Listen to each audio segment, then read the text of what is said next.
যদি বলো যদি বিচারক এক বয় হয় প্রমাণ করে দেখাবো পারো কি প্রমাণ দিবি তো প্রমাণে দেয়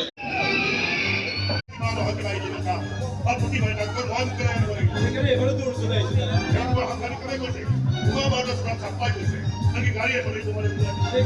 পছন্দ হয়েছে পছন্দ হয়েছে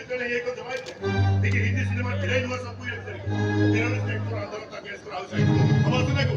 আমার নিচে নিচে রাস্তা তো দিবি দুখান খালি হাঁকি আজি ব্রহ্ম টাইগার থাকে এক কবি নাটখনিৰ জমনি কাপোৰে বোলে আমাৰ সন্মুখত আৰু কেইটিমান দীঘলীয়া নাট্য মুহূৰ্ত বাকী আছে সৰস্বত দৰ্শকবৃন্দ আমি আপোনালোকৰ মাজলৈ আহিছিলোঁ মাত্ৰ তিনি কাৰ্যসূচীৰে আজি আপোনালোকৰ মাজত আমাৰ গৌৰৱ উজ্জ্বল দ্বিতীয় নিশাৰ দ্বিতীয় দৰ্শনী